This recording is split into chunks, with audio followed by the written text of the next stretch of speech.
And then no riders. It's a one-person machine. There's one seatbelt. People should not be riding on the forks, nor anywhere else on the forklift. And along the lines of, both the no riders and the not riding on forks and having things under forks, no lifting. It's a forklift and it has its intended purposes, and it's not a ladder. Don't try to lift people up to higher elevations. There's a special basket designed for lifting people safely, and that's fine. We do have one, but it also requires some additional training before you go use it. I realize it's not a forklift, but the concept is still sound. It's not a portable platform to be used in ways like this. Or really like this, even though it can be kind of useful for that, you still need a block system to keep it from falling off of the forklift if you were to do this. So only qualified operators, you have to be qualified to operate a forklift.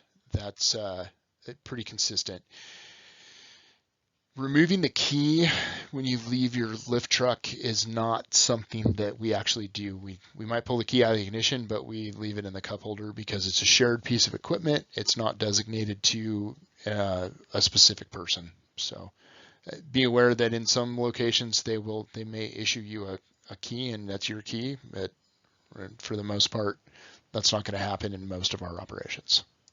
We're starting to tip into the inspection part here, and these are critical safety devices. These things all have to be on the lift truck and functioning for you to be able to use it.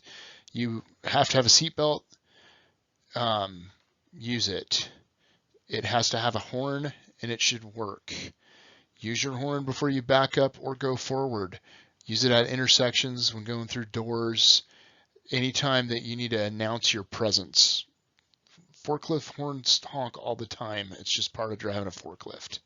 And you should have a backup alarm that's functioning as well. And so we're going to talk about inspections. Inspecting your forklift is important, as we already discussed. So the first 4 items in your inspection are your go, no-go safety items. Seatbelt. Do you have a seatbelt? If you don't have a seatbelt, it's a no-go.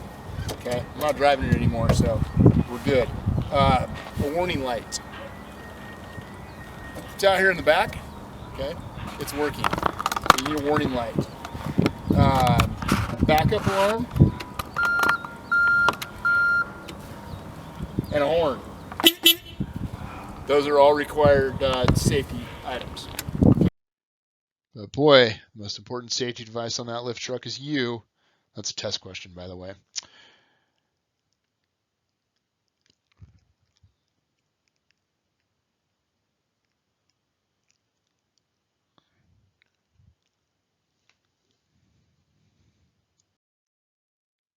Okay, you need to do daily inspection on all lift trucks. There's a document that goes with the truck, should be sitting right next to it, and you should inspect it every day before you use it. It should have your initials or name and the hours that are on the truck. So the things we're going to inspect, to start with, you need to have a seatbelt. I think we covered this just a second ago. You need to have a warning light, a backup alarm, and a horn. Check the steering, usually with the motor on. You should have no more than 1 to 2 inches of play on the steering wheel before those tires start to move. Test your brakes. Do a brake check.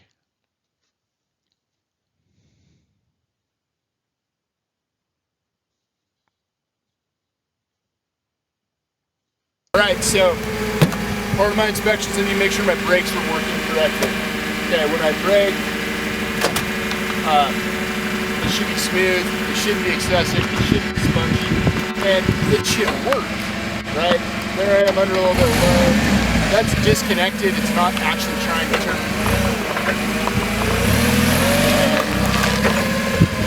Make sure they're firm and they're going to work for you.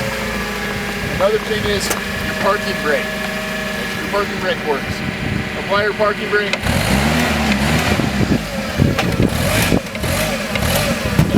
Then I put it in gear, it doesn't want to. So I know my brakes are working good. Do a visual inspection of the lift mechanism. So look for broken, chipped, misaligned, warped, worn parts, chains. Wet and shiny. Wet means leaking and shiny means rubbing. There are things that are shiny on your forklift lift mechanism because they're supposed to be. They rub and they roll and they're supposed to be there. Get to know your forklift and know where the shiny parts are.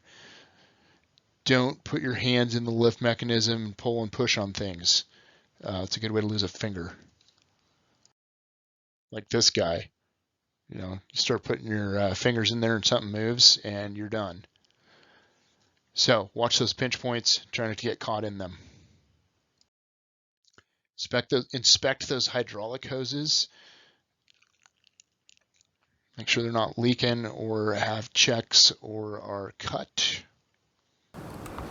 Okay, so doing my inspection here. Typically I inspect everything exactly the same. I come up to what would be the left front or driver's side front of any vehicle or apparatus, and I do a walk around inspection around the whole thing, or some semblance of that. In this case, I'm going to break this out into specific discussion points. So I'm looking at my lift mechanism here. So when I inspect my lift mechanism, what am I looking for? Well, I'm looking for things that are broken or damaged or excessively shiny. Wet and shiny means leaking or rubbing, and may or may not be a good thing. So I take a look at my forks. They look good. They're not, broken or cracked, which should be a heck of a lot of force to make that happen. I can look down here and I say, well, boy, these things are shiny, but they're supposed to be. They're the hydraulic rams that move back and forth to open and close your forks. So that's okay. That's a shiny piece. It's okay. It's supposed to be that way. Same with these ones up here. They're the ones that shift the whole thing side to side. Wet, well, some of that looks like it's leaked. It's not looks, it has leaked a little bit and there's some dirt buildup on it, but it's not wet. It's just kind of greasy. You'll find that up and down the whole thing a little bit, but not excessively. So for the rest of my inspection, I look at the entire apparatus. I'm looking for broken welds, cracks, rust that shouldn't be there. I may have found, nope, that's just where the paint came off. Okay, some seals. Okay, everything looks pretty good. I don't want my chains too. Generally, I don't put my hands in here very much, but chains should be nice and tight there. I'm looking at all these hoses. These hoses can get pinched in the rollers up top. Very easy for that to happen. In fact, I had these. These were a great example for a long time because one of them right here, there it is. Go ahead and bring that camera in. See if you can shine it or show it in right in here. Might have to do it from the front. I don't know if you can see that. I can see that. Got it. Got it. Okay, so that little cut, that would be something that would concern me in an inspection. Just so happens that I had this inspected by the forklift company, and they said, no, that one's okay, but we'll keep an eye on it. So it's just a minor abrasion to the outside. We've had a few others on this that were more significant. There's another one right there. But those are just minor abrasions to the outside, so we're not too worried about it. Other than that, as long as the mechanisms seem to be in the right order, we're good to go. Your hydraulic controls actuate those. They should move freely and return to neutral when released. They shouldn't stay on and keep lifting or going down if you let go of it. Make sure that you run them all the way out, all the way up, all the way down. Make sure they're working all the way. Okay, so the next thing we do, we exercise the controls. Make sure everything's actually working. So I got to start it. I already checked my brakes. I know they're working good, so I'm not too worried there. I already know that forward is functional, reverse is functional. I can feel it kind of move against that brake. But do my control levers function properly and all the way? So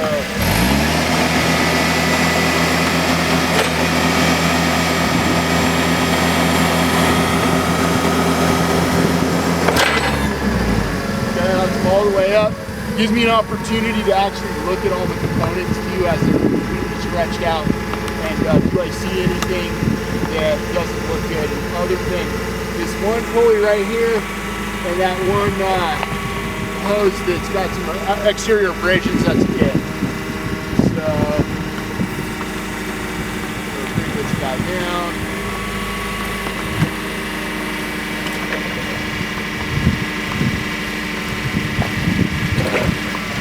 Make sure that it's all the way back. Forward. Good. Okay, push my button. Forward. Flat. And since I have it, I'll check my side-to-side actuator. It's got this nice to have. And try and center that. And then check my ports. Make it nice and narrow. Make it nice and wide. Other than that, it's kind of a drive test of your steering wheel, etc. But all right. Inspect your tires and wheels. Just take a look at them. Look for damage, where anything missing or leaking. That air pressure in those tires needs to be checked at times, but it's not something that needs to be done regularly. Probably, once a month, depends on how often your lift truck's being used.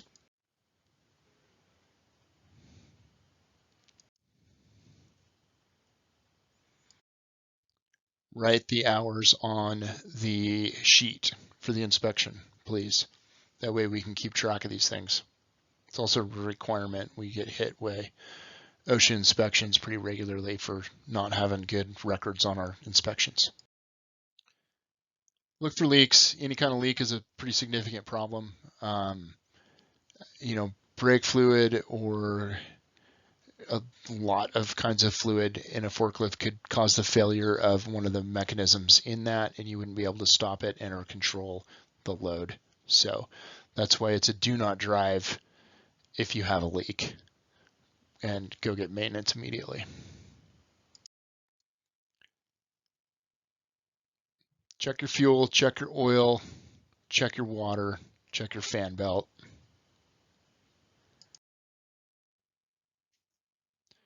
On a battery-powered lift truck, which we don't use that often, but for those of you who will be using the battery-powered lift truck, which happens to be a walk-behind, take a real close look at that plug connection and make sure it's not corroded and that it is connecting appropriately. Make sure the battery is charged. And the battery needs to be load tested, but that's probably more of an annual maintenance type of thing, not a daily inspection. Fill out your daily operator's report. That's the little sheet that sits on the side of the forklift. Please fill that out. The action. Okay, I didn't put my fork all the way down in the last exercise. This is why, ow, you put your forks down so you don't trip over them.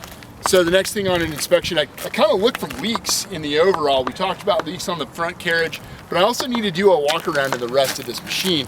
And I'm always looking for leaks. If you find leaks in a forklift, do not operate it. Call for maintenance. It might be something minor, but it also could be a hydraulic line is going out and all of a sudden you're going to have a 5,000 pound load on it and you lose your hydraulics, and that could be potentially catastrophic. So the potential for serious effective failure on a forklift are pretty high, and that's why we put all this energy into trying to teach you these little pieces around forklifts. That's why not everybody gets to drive them. So we exercise the controls. Tires and wheels, inspect your tires and wheels. You should put a gauge on them at times, but they don't have to be done all the time, not as often as I do my vehicles that I'm driving at highway speeds down the road. I can visually inspect that they look like they're in pretty good shape. They're getting a little bit worn on the outside, but they're not getting down to their wear marks by any means. They're interior wear bars. There's plenty of space there. This asphalt's a little hard on them. You can see how some of those tires are starting to get worn by the asphalt. Take a look at the wheels and the hubs. I'm looking for missing lug nuts. I'm looking for rust coming out from behind a lug nut. That would be problematic. As I look here, there's a bit of oil around the hub, So it's got an oily, grimy dirtness. So it's got a little bit of a fluid leak there that we should probably have looked at. In this case, it's not an actual full-blown leak. It's probably a little bit of seepage around those edges. So we're going to check those fluids, which isn't an easy job to just do. So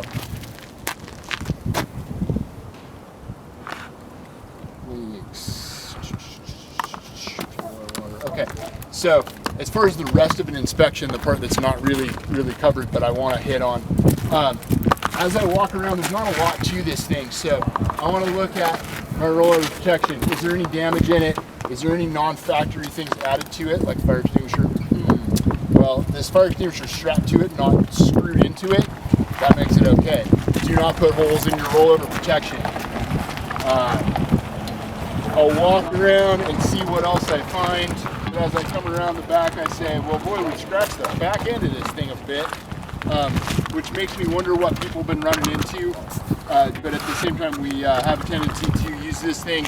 It gets stuck off-road. It just got stuck off-road the other day moving the trailer out of the way of a fire hydrant. So got pushed out with this equipment. That's why it's covered up on the back. Apparently people have been bouncing into things though, so be cautious. And I walk around the same thing. I'm looking at the rollover protection and the exterior for any weird damage.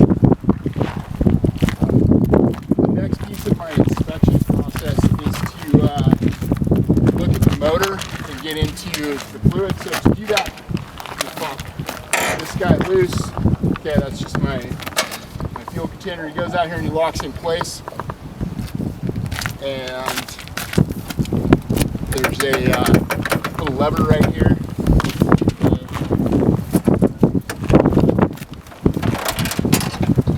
Pops up. And I'm into the motor compartment. Okay, I'm not expecting anybody to be a mechanic, therefore I don't expect everybody to know everything about this, but if you are going to be a forklift operator, you better know at least some of the basics here. So, when I look inside, that's a fuse box, shouldn't need to mess with it. Here's my battery. Is the battery tight and snug? Well, the whole mount moves a little bit, but other than that, it's tight and snug. Are my connections on my wires tight and snug? Yes. Okay, battery's probably good. Oil, check my oil. It's just like checking the oil in a truck. Okay, if you don't know how to do that, you're not going to be a forklift operator. Give a good overall inspection just to make sure nothing looks like it's wet and shiny, leaking, or rubbing where it shouldn't be.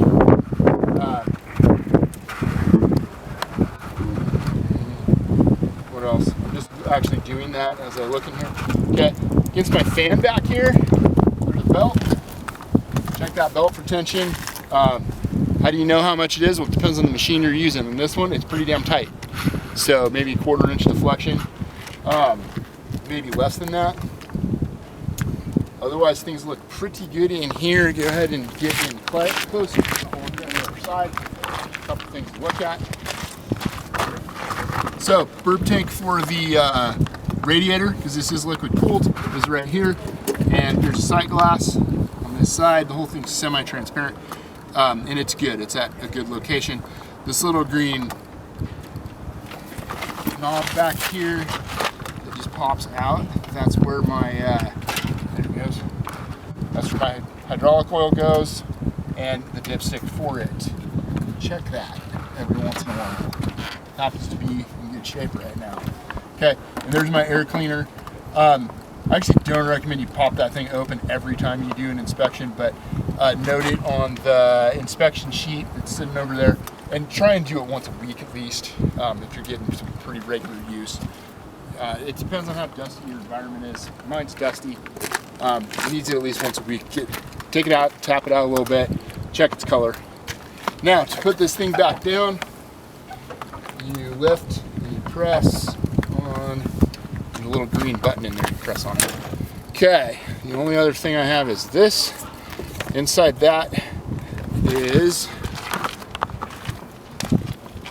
your brake fluid. Don't open that and check it regularly. There's this sight glass. You can look in there. It should fill up this. There's a little dot. It should have fluid in it. It kind of turns bluish in color. but don't open your brake fluid unless you absolutely have to. Okay, there is an inspection sheet. It must be done before each use. Oh, look, they even have an hours tracker in here. So fill out the inspection sheets, fill out your mileage. You are required and responsible to do so as an operator. Run through it and check it off. Let's see, the list says leaks, fuel, hydraulic oil, engine oil, tires, condition and pressure, forks, carriage. It's just kind of a general rundown of how the different pieces that we just looked at and talked about. So it's a good reminder of the things you need to check. Please do the inspections. We're required to do so by OSHA. Refueling and recharging, each one of them is a little bit different. Some of them take gasoline or diesel and have a fill location for that, but you're going to have to get to know where those things are. Our LP tank, propane driven forklift, you pull the old tank off and put a new tank on.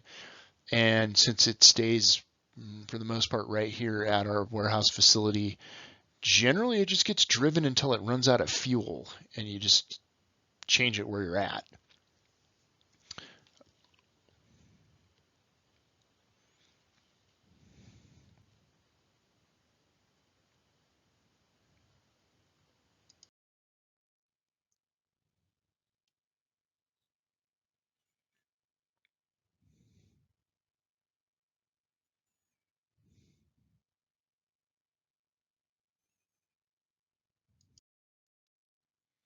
Some specifics for propane powered lift truck refueling.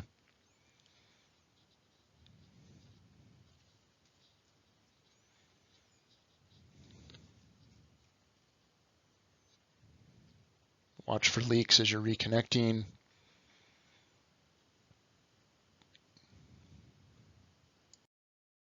All right, so if I run out of fuel, when I run out of fuel, usually it happens out in the middle of the parking lot like I am right now because I just ran out. So I bring this back and it locks into place, right? Just moves around a little bit. Come in here, turn my gas off.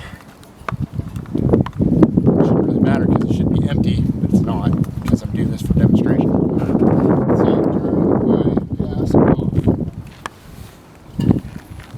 And then disconnect the fuel line right here.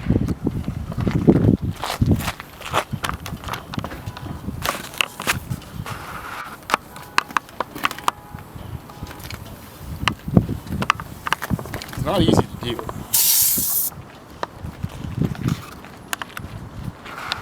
I didn't actually run out of gas, so there's a little bit of gas in it. Okay, there's my fuel line disconnected. All right, come across, pop this guy loose, and I pick up this tank, and I go get the new tank. Okay, then I come back, and I go, well, how's this tank go in here? I'm looking at this tank, and you see there's a hole right there. That hole lines up with this bolt in the carriage. So I line up this bolt with that hole, and I grab this guy, and I latch it into place. Good and snug, not going anywhere. I hook up line here. Little trick to that, grab a hold of the part that spins on there and not the hose, and kind of push that into place and then spin it. And there it is, now it's in. Hand tight the right way. How many spins does this have in it? There it goes. All right.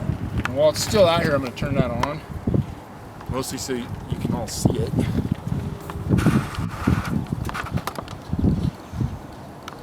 Usually you can hear the gas flow a little bit. It kind of jumps in there. Okay, we're good. Now I just have to close this. To do so, pull that pin up. There we are. We've just changed the fuel. And some specifics for electric lift trucks when you're recharging them.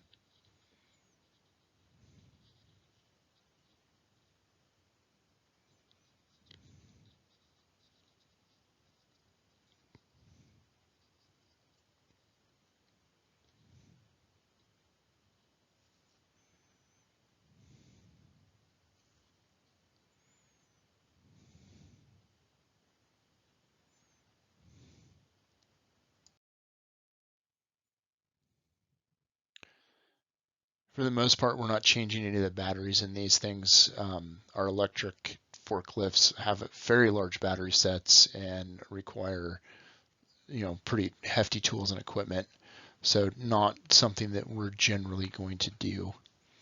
The starter batteries in the other forklifts might get changed, but for the most part, I don't expect anybody to be doing any maintenance work on it.